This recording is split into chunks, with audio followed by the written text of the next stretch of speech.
Let A equal to this matrix and V with a vector space all x belongs R cube such that Ax equal to 0, यानी कि इसमें वो सारे vectors जो R cube को belong करते हैं और इसके साथ मल्टीप्लाई करने पर वो 0 दे देते हैं, यानी कि एक सिस्टम, ऐसा सिस्टम जो होमोजीनियस सिस्टम है, तो जो उसके सॉल्यूशन होंगे वो इस वेक्टर स्पेस के एलिमेंट होंगे, यानी कि all solution of the system A x equal to 0, इसके जो सॉल्यूशन होंगे वो वेक्टर स्पेस में बिलोंग करेंगे। और हमें बताना है द डायमेंशन ऑफ वी, यानी कि वी जो है आपका क्या है, all those x belongs to R cube such that A x equal to 0, that is all solution of the system, क्योंकि यहाँ पर ए एक्स से मल्टीप्लाई कराएंगे तो आपको 3 इक्वेशन मिल जाएगी 3 वेरिएबल्स में, of the system A x, या इसको बोल सकते हैं ए एक्स इक्वल टू 0, या आप बोल सकते हैं होमोजीनियस सिस्टम, होमोजीनियस, होमो ये शॉर्ट में लिख दिया, होमोजीनियस सिस्टम। ठीक है, तो ये सारे के सारे वी में बिलोंग्स करेंगे, लेकिन हमें चाहिए dimension of V, dimension of V हमें फाइंड आउट करना है। तो यानी कि डायमेंशन क्या होती है, base number of elements in basis, और बेसिस क्या होता है, स्पैनिंग बेसिस, बेसिस जो होता है हमारा वो स्पैनिंग होता है, स्मॉलेस्ट स्पैनिंग और largest, largest linearly independent set. Basis हमारा होता है स्मॉलेस्ट स्पैनिंग सेट और लार्जेस्ट लीनियरली इंडिपेंडेंट सेट, यानी कि हमें वो लीनियरली इंडिपेंडेंट वेक्टर्स चाहिए बेसिस के, तो हमें वो पता चल जाएगा। तो यहाँ पर डायमेंशन हम कैसे निकालेंगे, तो डायमेंशन निकालने के लिए डायमेंशन में क्या होगा, सारे के सारे सॉल्यूशन जो एक वेक्टर से या दो वेक्टर से जनरेट हो जाए, यानी कि जो जनरेटर होंगे जितने वेक्टर्स उसको जनरेट कर देंगे, यानी कि उनके लीनियर कॉम्बिनेशन से या उन्हीं के मल्टीपल्स होंगे, वो number of element, number of vectors, वो उसकी डायमेंशन हो जाएगी। तो सबसे पहले ए एक्स इक्वल टू 0, तो यानी कि कॉफिशिएंट मैट्रिक्स और ऑगमेंटेड मैट्रिक्स यही रहेगा, तो डायरेक्टली इसी को हमें रो रिड्यूस कराना है, 1 1 1, 3 माइनस 1 1 और 1 5 3। तो आप देख सकते हैं सेकंड एलिमेंट को, सेकंड रो के फर्स्ट एलिमेंट को यहाँ पर 0 करने के लिए मुझे 3 से मल्टीप्लाई करा के सब्ट्रैक्ट करना होगा, और R3 के फर्स्ट एलिमेंट को 0 करने के लिए मुझे R3 में से R1 को माइनस करना होगा। तो जो मेरी फर्स्ट रो है उसमें कोई चेंजेस नहीं, सेकंड रो में मल्टीप्लाई कराऊंगा और सब्ट्रैक्ट कराऊंगा 0, यहाँ पर 3 से मल्टीप्लाई कराया माइनस कराया तो -4, और फिर यहाँ पर 3 से मल्टीप्लाई कराऊंगा माइनस कराऊंगा तो ये आपको मिलेगा -2, फिर यहाँ पर माइनस कराऊंगा 0 4 और यहाँ पर 2। तो आप देख सकते हैं लास्ट 2 रोज, यानी कि ये वाली रो और ये वाली रो एक दूसरे का सिर्फ निगेटिव मल्टीपल है, तो यानी कि ये रो डिलीट कर सकते हैं आप, जब भी इस तरह का होता है तो आप एक रो को डिलीट कर सकते हैं डायरेक्ट। तो आपका यहाँ से मिला -x4 -x3, sorry -x2 -x3 equal to 0,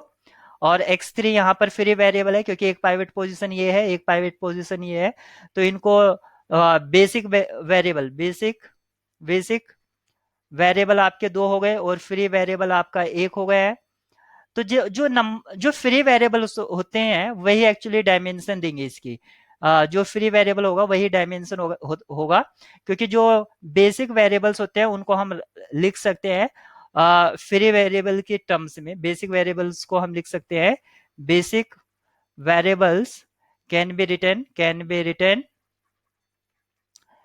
in terms of free variables, free variable. तो बेसिक वेरिएबल्स को हम फ्री वेरिएबल्स की टर्म्स में लिख सकते हैं, तो जैसे कि यहाँ पर x3, यहाँ पर x3 आपका फ्री वेरिएबल हो गया,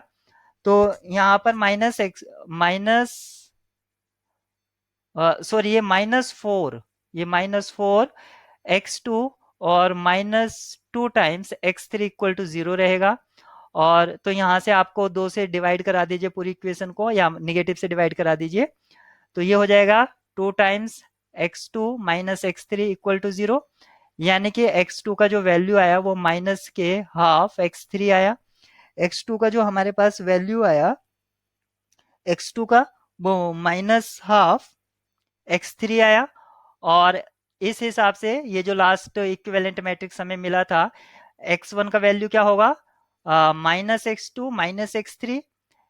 इट मीन्स x2 की जगह हम लिख सकते हैं माइनस हाफ x3, और ये x3 था ही, तो यहाँ से मिलेगा -2। तो माइनस,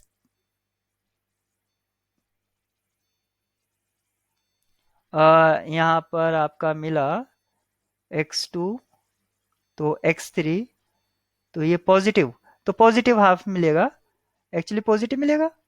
क्योंकि 2 से, -2 से यहाँ पर डिवाइड कराया तो ये प्लस हो जाएगा, तो ये माइनस ही रहेगा x2। और यहाँ पर x1 -x2 -x3, तो यहाँ पर x2 की जगह माइनस हाफ, और माइनस इसका ऑलरेडी पहले से ही था, तो माइनस माइनस से प्लस हो गया, तो 2 1 जा 2, और +1, यानी कि माइनस, ये हो जाएगा 2 1 जा 2 -2 अपॉन 2, और ये +1, यानी कि +1 -2 अपॉन 3, सॉरी 2, तो ये आएगा माइनस हाफ। तो यहाँ से भी माइनस हाफ x3 इस तरह से आ रहा है। तो जो आपका वेक्टर्स हैं, जो आपका सॉल्यूशन सेट है x1 x2 x3, वो आपको किस तरह से दिखता है, x3 आपका यहाँ पर, x2 क्या है माइनस हाफ x3, और x1 क्या है माइनस हाफ x3। तो आप अगर x3 को आउटसाइड ले लेते हैं, x3 equal to minus half,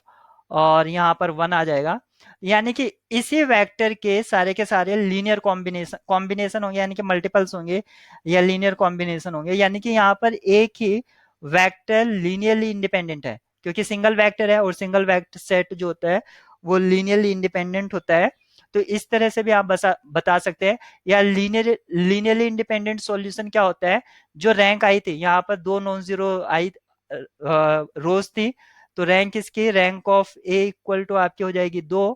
तो यहाँ पर लीनियरली इंडिपेंडेंट सॉल्यूशन क्या होता है, एन माइनस आर। एन जो था डायमेंशन ऑफ